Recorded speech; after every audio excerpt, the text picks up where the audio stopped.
Okay, well, good evening, good evening, good evening. Do you know what? It's Friday, the 3rd of October. I can't believe we're near to Halloween. Like a little bit of time, and we're going to be in the Halloween period. We're on our way to Christmas. I can't even believe that we've only got, I think, 11 or 12 Fridays left until that sacred space and place where we all get to not work for a minute or two.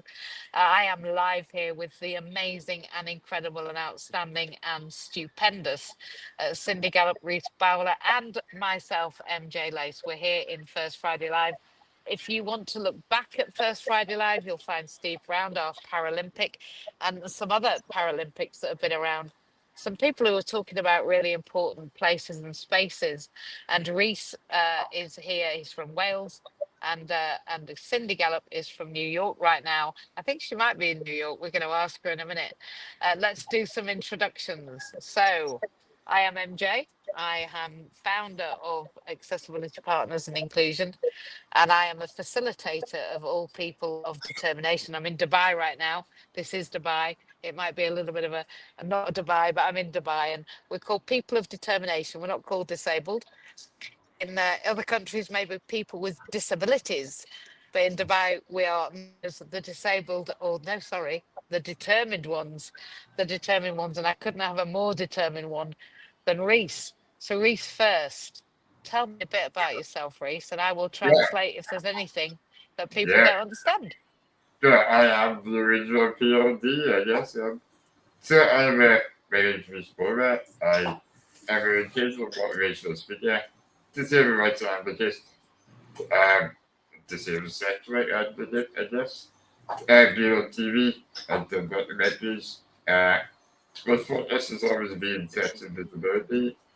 I'm really sort of like to teach people to be independent and how to get on their lives despite an enormous condition.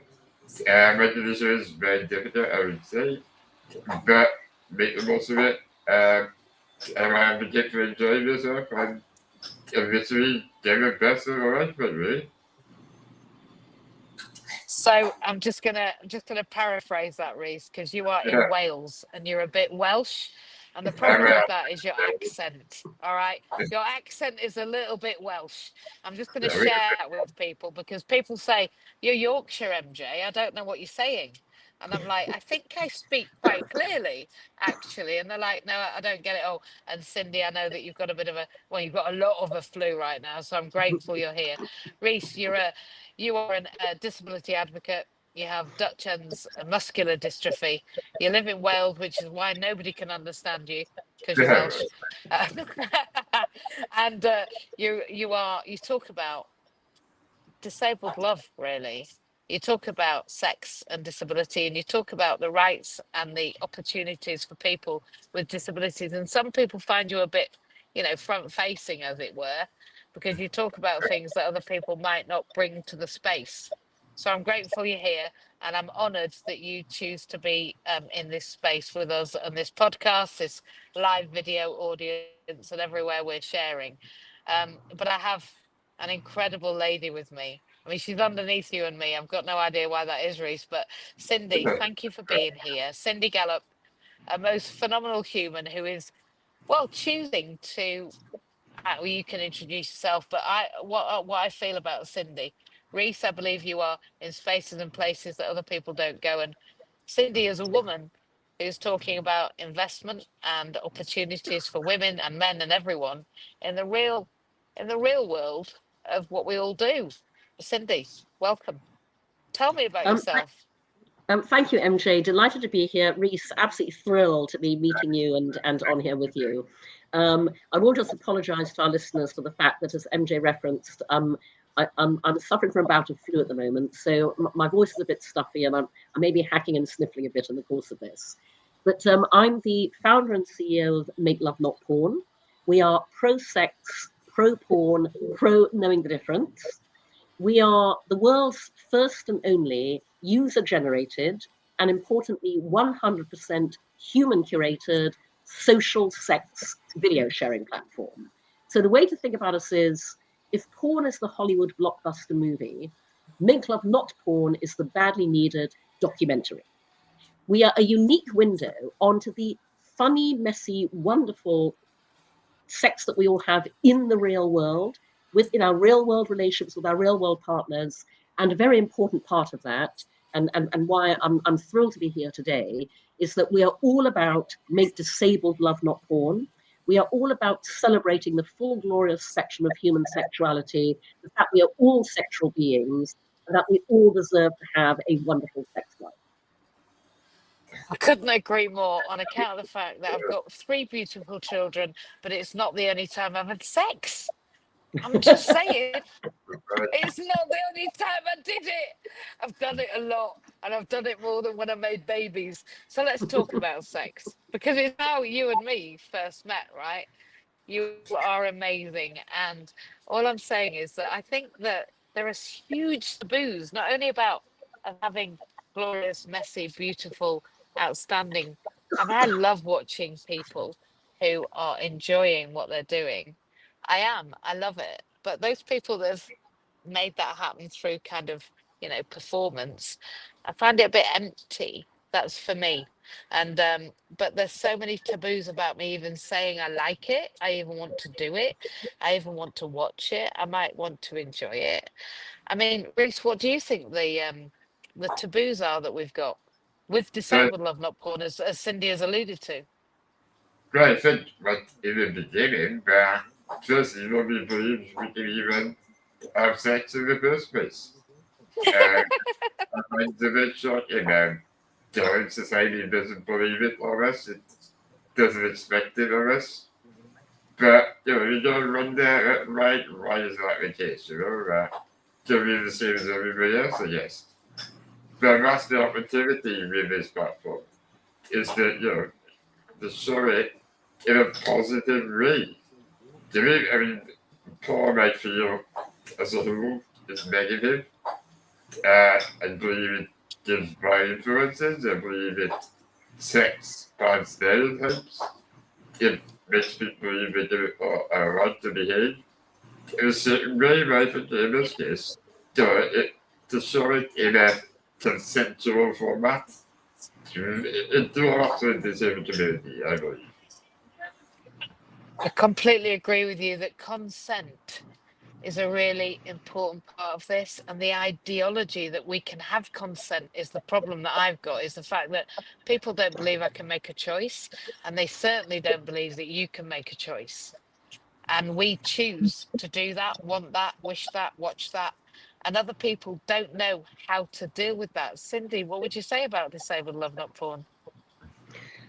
Honestly, as I've said for years, and by the way, we are very keen to build up our category of make disabled love not porn videos on make love not porn. That there are obviously some challenges talking to our disabled friends with the ability to video yourself, or to have that organized for you.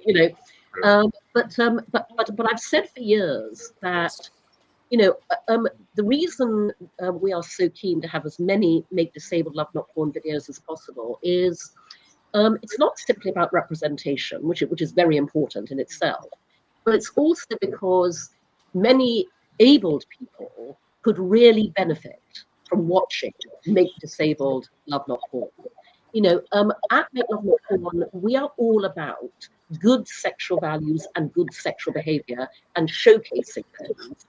And, Make Disable Love Not Porn showcases the importance of empathy, of sensitivity, of care, concern, consent, as you say.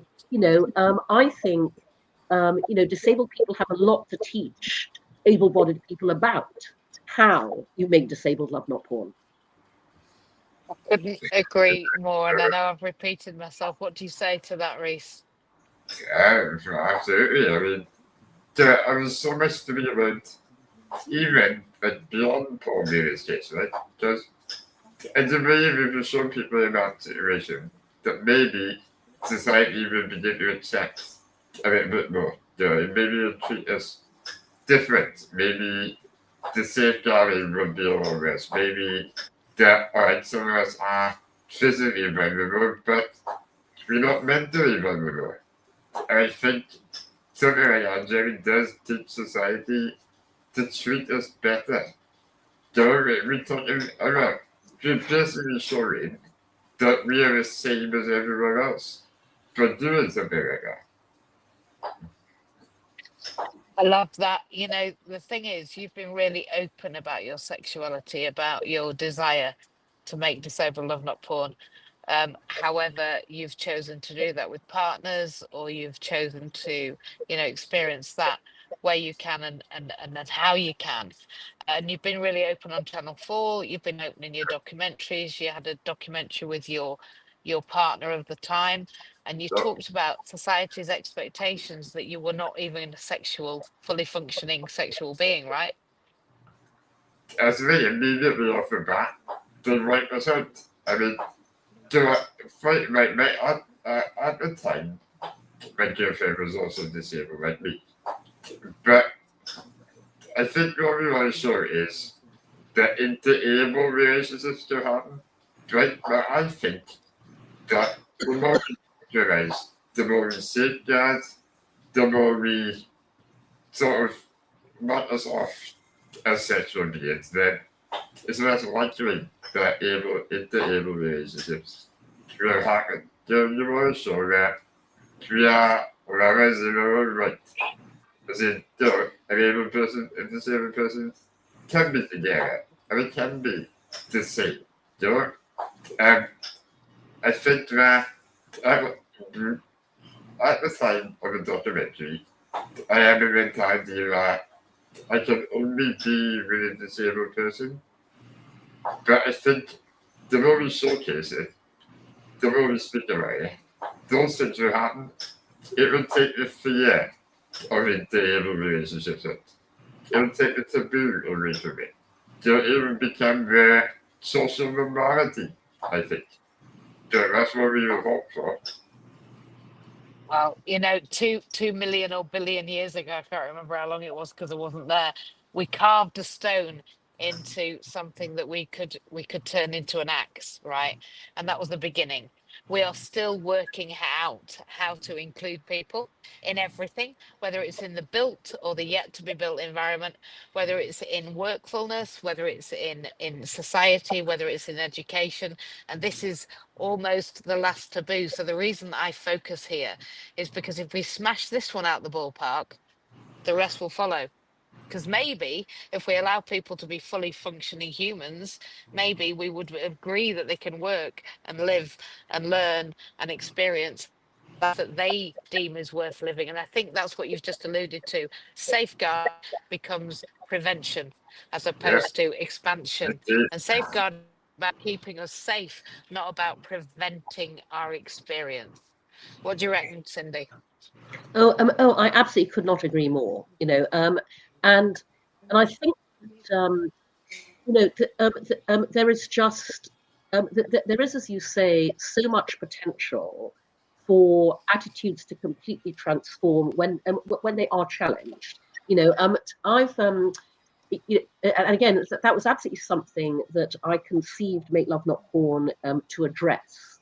I remember years ago, so when we were building the platform, we had to, obviously, before we launched Make Love Not Porn, seed the platform with content.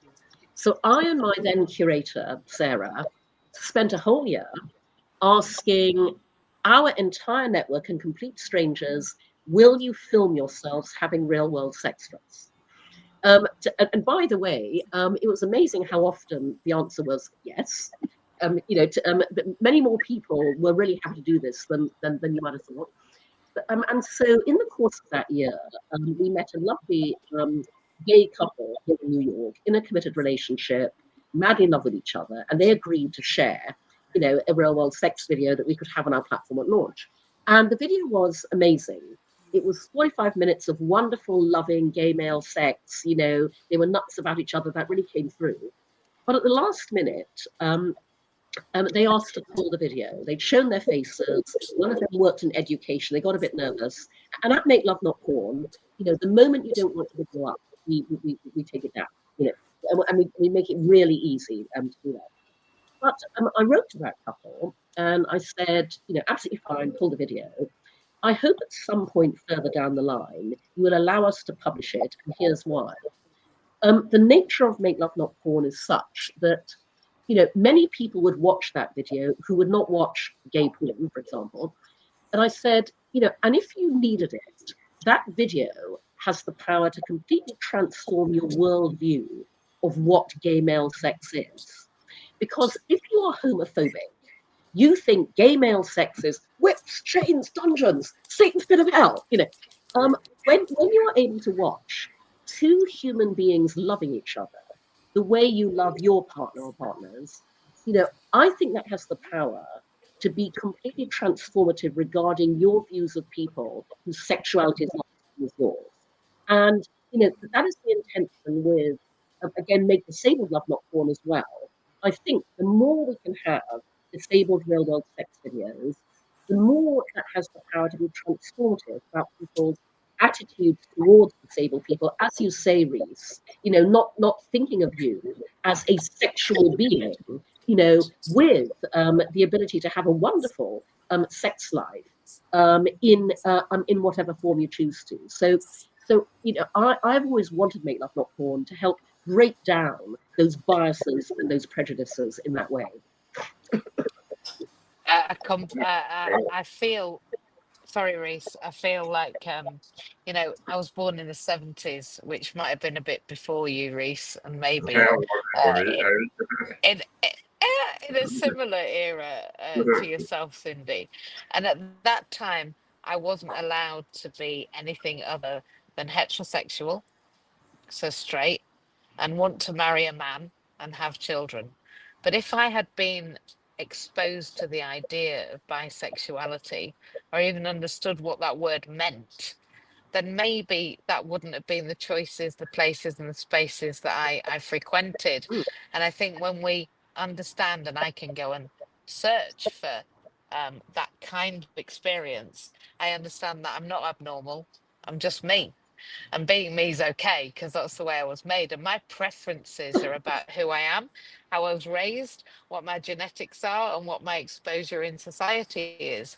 And I think when we understand that actually not everybody is us, and we're all a little bit different to each other, um, I think it's beautiful, and we need to be able to see that. I agree with you completely, Rhys, that pornography does not depict who and what and how I am. That's not how I move, and it's not how you move. It's not how you moved, is it? It's the So way that I is exactly exactly.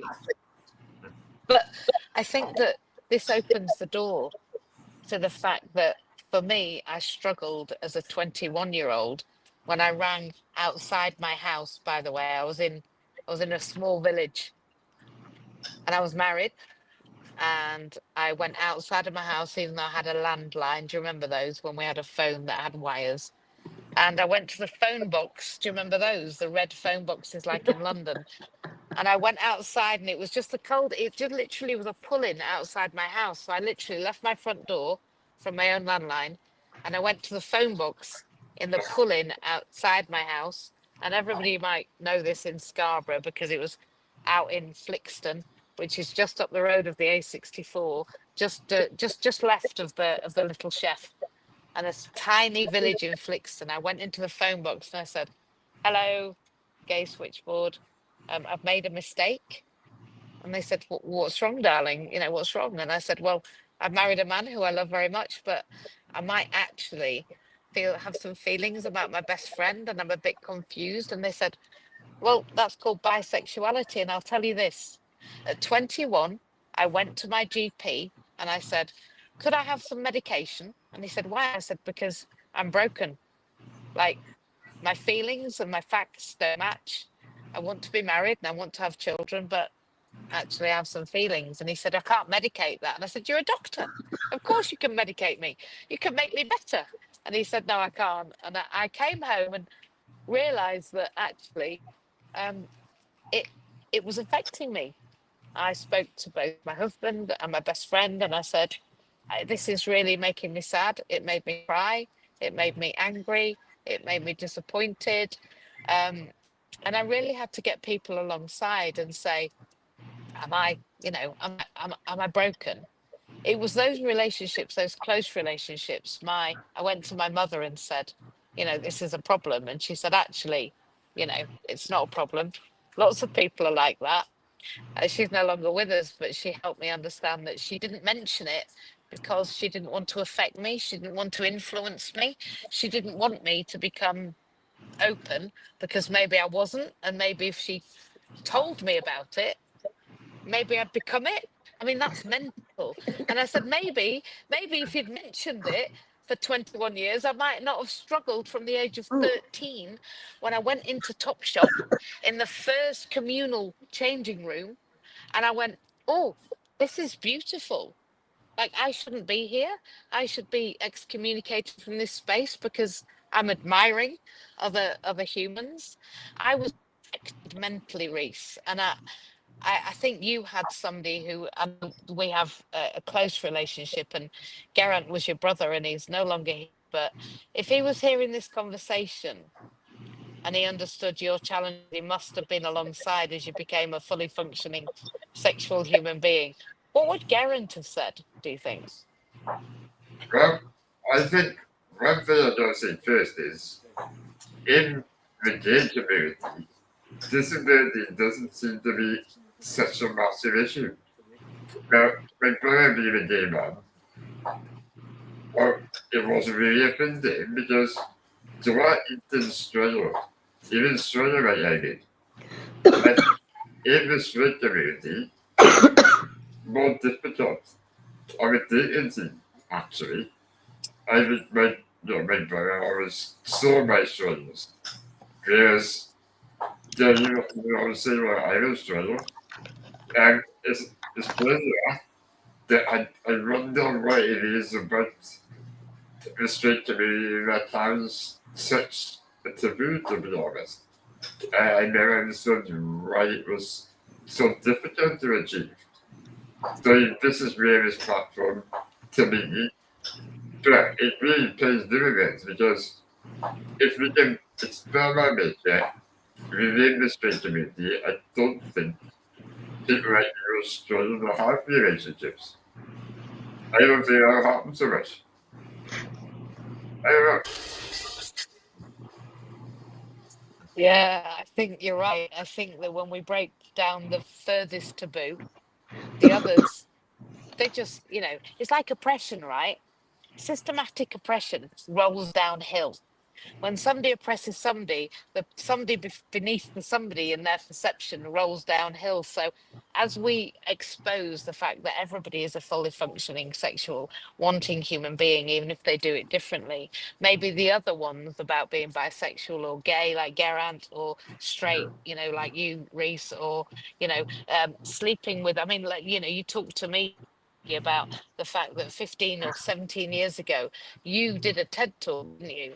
And your TED talk was one of the most watched. Why was that? Why was it that you talked about sex differently? Yeah, I think it's a Well, case of nobody ever speaks about it, do they? It's no, I mean, I sensitivity yeah. has always been an issue, but disabled sex, I mean, society doesn't want to entertain the idea, And it always Yeah, sorry. always comes with a shock, does it? Always comes with a surprise. And my idea was, let's make it normal. I mean, let's make it normal. Let's just talk about it.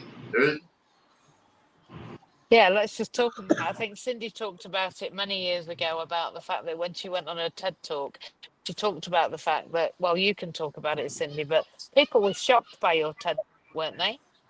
Were they not shocked? Was it Well, 15 years ago, Cindy? How long ago was it? do you know, as of February, it'll be 17 years ago. And what was interesting was, I mean, you can absolutely, as I begin talking about porn, hear a pin drop in the room because people were so gobsmacked that I was actually talking about that on stage at TED. But the interesting thing was, for the rest of that week at TED, in 2009, people came up to me and said that my talk had made them realize that while TED is all about, as their tagline says, ideas worth spreading, TED had never put any speaker on the stage previously to talk about sex, to talk about this universal human experience, and so yeah, at the time, it's funny, all those years ago, it was absolutely gobsmacking to people to hear me talk openly about the fact that porn was becoming default sex education precisely because we do not talk about sex. And honestly, I will just say it's very frustrating for me because it was the extraordinary response to that talk that made me realize I'd uncovered a huge global social issue that applied everywhere in the world. And if I'd been able to raise the kind of funding I was looking for Make Love Not Porn back then to scale its impact, we would be in a different place in the world now. But I'm a great subscriber to that Confucius saying of, it does not matter how slowly you go as long as you do not stop. And I'm not stopping. No, and neither am I, and neither is Rhys. And the idea that we don't talk about everything we do is, of course, unfortunately, social media, because we perform and we create a social media presence that is not true to life. And then people have a between what they see and what they are. And then we have that mental health challenge that goes, I'm not what they look like. Well, I'm not doing what they say. I'm not succeeding the way they know. And the challenge for that is that I'm aware that only, I think it's 0.3% of female founders are funded at venture capital level or some crazy level. But even worse than that, or better, more poignant than that, is that disabled female founders are so less funded that actually we all don't exist. We're almost the unicorn of existence. It doesn't exist. We don't exist. Women don't exist. Disabled women don't exist. The thing that really exists are white middle class male stale men who want to perpetuate the idea that they can just come on your face and it'll be done. I just think that, your TED talk has resonated through this decade for me and allowed me to understand that it wasn't that I was weird. It was that education was weirding out the people around me and making me something I wasn't. And it didn't include me. It never included me. It wasn't that. And I don't think, Rhys felt included, and maybe you didn't, in that we didn't want what they showed us. We wanted what we were. And I think that Geraint, and he's here, would say the same. That as a disabled man who was gay, he would have wanted people to appreciate that that was okay too. But Duchenne's muscular dystrophy, the challenge of being born with a condition that means you're going to die early, just like me, I'm life limited, so is Rhys. We might not, I mean, none of us know. It might be tomorrow. My dad went under a bus when I was 17, and that was him done at 43. So we never know. Tomorrow is is something that hasn't happened. Today is a gift. That's why it's called the present, and the past is behind us. But we believe, don't we, that we can become this ideology, and yet actually I never want to be that. I never want to be what they show me. I want to be who I am. And the more we show that, the more we kick against that ideology, that middle line. Remember in school when everybody that was talked to was kind of a C grade student, because the A grade students were not okay to talk to because they knew everything, and the E grade students, they weren't clever enough to understand, so they pitched everything at a C level. Well, that's how I feel about porn. I believe that they take the very tiny middle of the thing and they only show this bit of this. And then Yeah. everybody else outside of that goes, oh, I must be a bit strange. Well, actually, I'm not. And the more I expose myself, discuss and explore. I've just done a 9-month PhD program with a PhD student who's exploring sex and disability, and what is being a sexual being as a disabled person. And I've written myself into a PhD in sex and disability. My pseudonym is Destiny.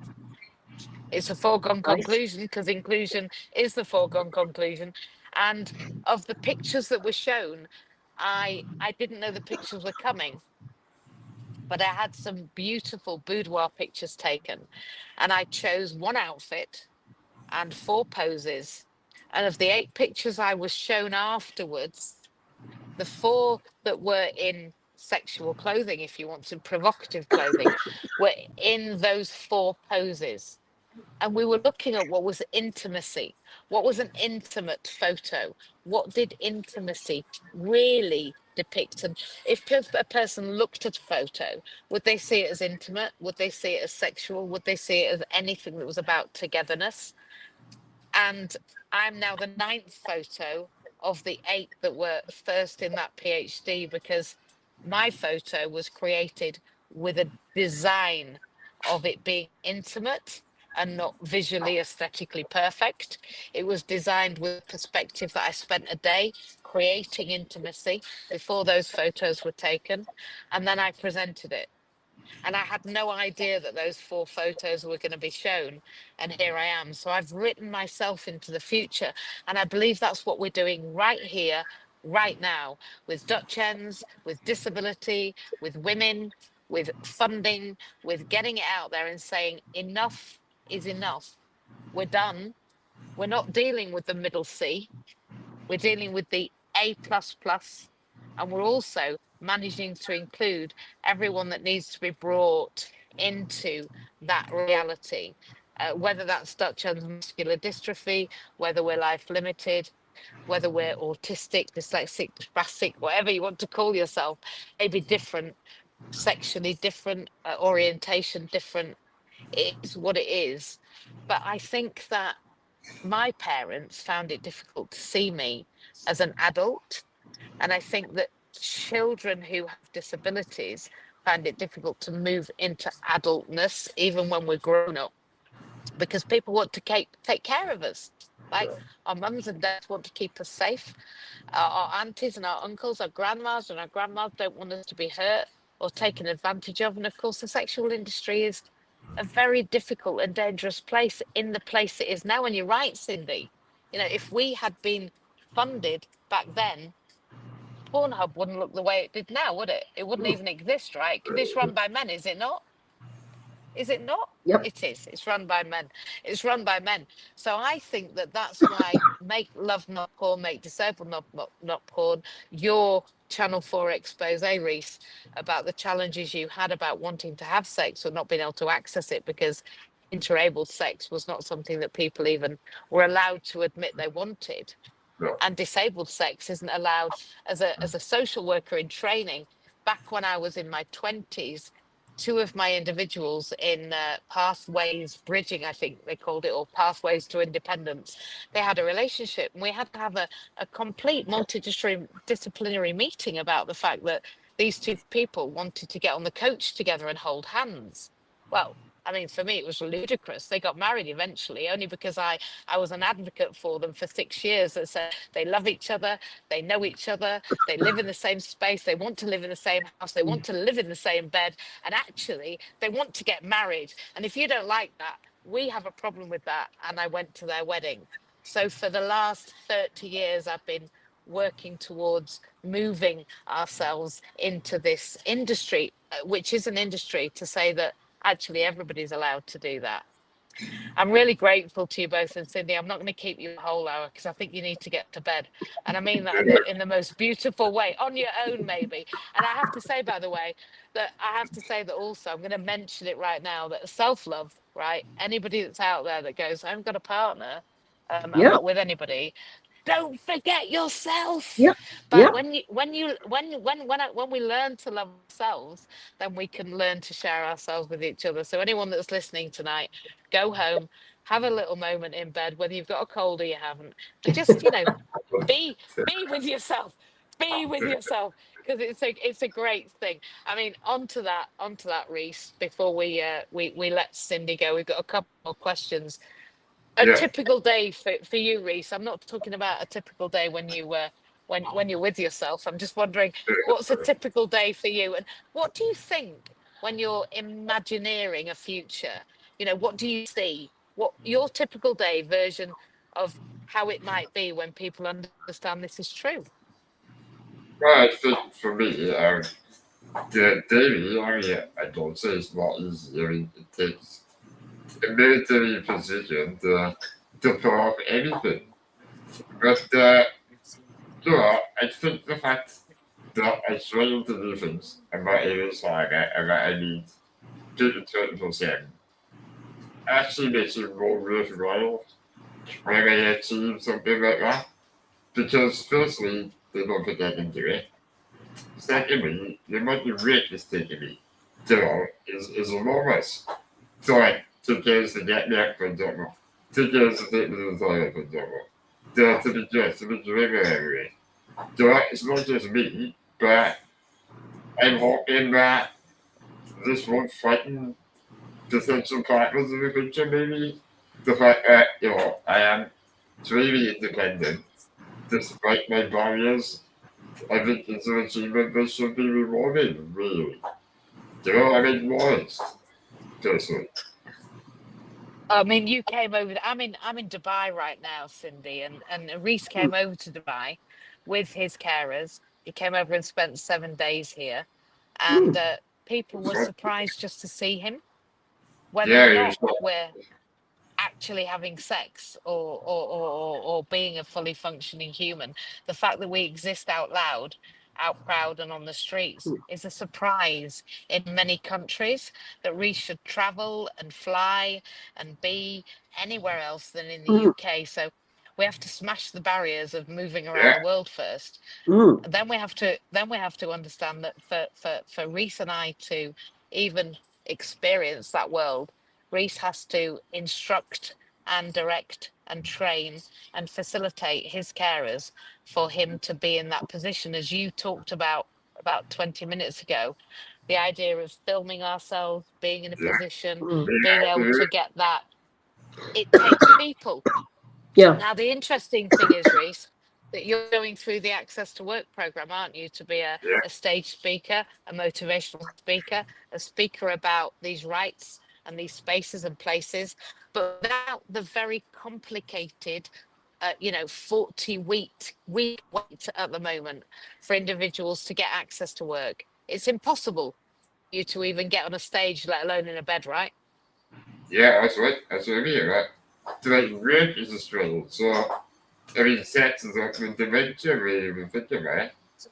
I mean, I don't believe that just because we're severely disabled, that we should be excluded from other happening, just because we need help doesn't mean that we shouldn't do it, I think I'm testimony to it can happen if you've got the intention to do it. Drinking, having sex, having kids.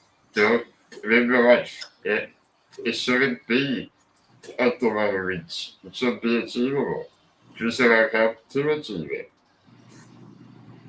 And it's your determination. And I think you and Geraint, to be honest, a bit like me and my twin, because I was meant to be a twin, but I came out as one. However, you two, you came out separately, and now Geraint is with you in spirit. I think it's a real similarity in that.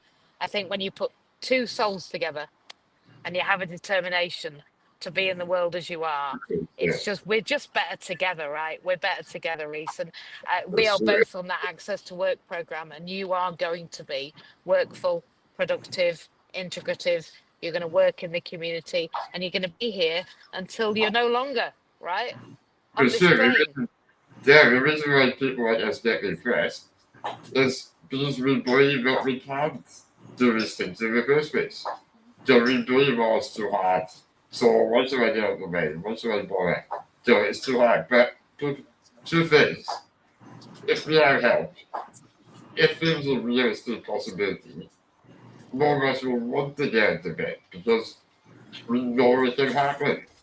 You just need people to see that it can happen. I mean, that's the thing. I love the fact you said we need to see that it can happen. People Yeah. don't believe that access to work can be produced. They don't believe that that's right. They don't believe it's going to happen. But when they see you and me, they know of possibility. And I think possibility and looking to the future, whatever we've got right now, Pornhub, male stale, male grey, whatever they are, the middle C. I don't care what we're talking about. It doesn't have to be that reality going forward. And Cindy, I know you are going to be funded. And I love this and I use it in every walk of life. That Reese and I, as disabled individuals, me as a woman, Reese as a disabled man, we have an opportunity and a requirement and actually a moral obligation to make a lot of money to make a lot of difference. Would you agree? No, absolutely. And in fact, MJ, listening to you and Reese just now, you are totally talking my language, because one of my personal philosophies is I'm all about communication through demonstration. Don't say it, be it, do it, show it. That's obviously what I'm doing with Make Love Not Porn. Make Love Not Porn is love in action, communication through demonstration. But equally, to your point about demonstrating, you can work, you can make an absolute goddamn fucking shit ton of money. Don't say it, be it, do it, show it. So I could not endorse that more. And that's what we're doing here today. And I want to say thank you, number one, to you for coming right now as you are. We all are arriving as we are. And I also believe, right, that vulnerability, authenticity, and being who the fuck you are is more powerful than anything else that anybody else believes, because they are scared shitless of being who they are. But Rhys, you've never been anything but who you are with me.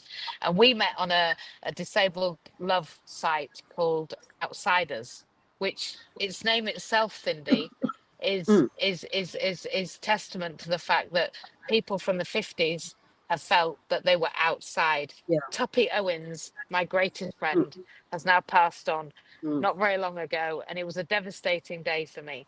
That she has fought from the time of Saatchi and Saatchi, the Saatchi brothers, from early in the 50s. She was called the sex lady on the hill.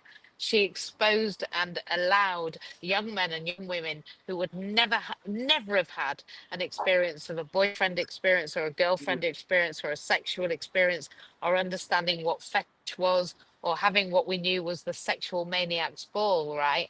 If those things had never happened, there would never have been, we would never have the precursor to now, where we mm, can say, actually, we do want to have sex. So I want to just give a nod to Tuppy mm. Owens, Yeah, Sex absolutely. Lady on the Hill. If you Yeah, want yeah, to look at the yeah, book, yeah. Reese and I knew her, loved her. I spent Yeah. time with her. She was my blessing. And actually, Reese rang me the I was just night that yeah. Yeah. I was broken, the night that Tuppy passed. Not because she passed. She passed a long and happy life. She had vascular dementia, and her last party was incredible, where we had the sexual maniacs ball. And I knew she would pass that year, but the day she did, I didn't want her to. For me, not her. I didn't want her to. And when Reese and I were on the phone, I got the text from Claire, who was my solicitor, to say, Tuppy has moved over, and we cried together, didn't we, Reese? It's a big shame. It's a big shame. Especially as It young was. as inspire people like this. So, really. She was a superstar to me, and she led the way and allowed me to be who I was, where I was, how I was. And the first sexual freedom ball, actually, I was approached by somebody, and I thought he was a helper, Cindy. So he Mm. came and he took my Yeah. cloak and he bought me a drink, and we wandered around. And after a couple of hours, he put my hand on his crotch and said, "MJ, MJ, MJ," and I'm like, "Huh? Hang on. I thought you were helping me. I thought you were my Love, helper." You love, are. love, love it, love it. He wasn't my helper. I'd completely, look at me blushing. I'd completely made a mistake. And then I had a choice to make about the fact that I'd wandered around with somebody who I thought was paid to be there for me, and it wasn't at all. Sound bloody So tastic. I went to two more. We haven't got one at the moment, but I believe that next year, Claire and the team at Outsiders and part of SHADA, Sexual Health and Disability Association, are going to put on, something amazing in recognition of Tuppy. And I would suggest, Cindy, right here, right now, that SHADA would love to hear what you're doing, why we're doing this, and what we've done tonight. And I'm a representative for SHADA. As a social worker, it's important that, when I meet people, they're told, we talked about how they go to the toilet, we talk about how they eat, they sleep, how they move, whether they're safe. But I've never met a social worker that's asked a spinally injured patient how they masturbate or how they climax or what their sexual experience is like. And yet, as a social worker, it's less about how we poo and more about how we live, Yeah, isn't it? yeah, absolutely. Yes, yes. So I just want to say that, SHADA, I'm going to shout out to SHADA and Tuppy Owens and the whole crew there, and the fact that Rhys and I met through that, and the fact that Outsiders might have not have the best name that I want, but my lecturer many years ago in my first master's degree in education, my first disability module, I wrote, I'm a person of I'm a person with additional requirements. And he said, you can't say that. And I said, oh, I can say what I like. It was from Scotland, and he flew down to Huddersfield. And I was like, just because you've got on a plane and come here to lecture with loads of money, don't tell me what I can call myself. And he went, no, MJ, just hold on a minute. Until the world does not disable you, surely you should call yourself disabled. Mind blowing. Mind blowing. Mind blowing. If the built and the yet to be built environment, if society does not include you, you should continue to label yourself as disabled, because it's not that you're disabled, my love. It's that society is disabling you. And that was the first time I heard about the social model of disability. Now we have the biopsychosocial model of disability. So biologically, it's not my fault that I'm disabled, and I don't want to be any different. Me and Rhys talked about earlier, if we had a magic wand, and I'm going to come on to that question, if we had a magic wand for minutes, what would we do with it? And most people would say, well, MJ, run down the road. Rhys, you'd get up and walk. But it wouldn't Yeah. do for either of us, is it, Rhys? What would you do with 5 minutes? But, to be honest, there's better things that I want to do and kill myself. I mean, eventually maybe I will kill myself, but firstly I want to accept us as we are.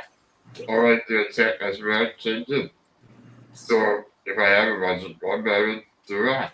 I would make people be alright with disabilities. And just make it a regular, normal thing. And then the next thing I'd do is be filthy, disgustingly, and irrevocably rich so that I could change the world one human at a time. If I had a magic wand, Rhys, you and I would be so disgustingly, filthily, and extravagantly rich that they wouldn't be able to shut up about us. So that's what I do. What would you do with a magic wand, Cindy, for 5 minutes? What would you do? The answer is very simple, MJ. I would fund every single female founder, because honestly, the solution to everything, including, by the way, what we're talking about, is fund female founders. We have never had the chance to see what this world could be when it's designed and built through the female lens at scale. And that would be a much better world for everybody. So yeah, I would, with a magic wand, I would fund every single female founder in the world to bring their visions to the world. What's useful about this is that the last 28 days I've been managing and delivering and exposing myself to something called the magic. Rhonda Byrne wrote a book called The Magic before The Secret. She wrote The Magic.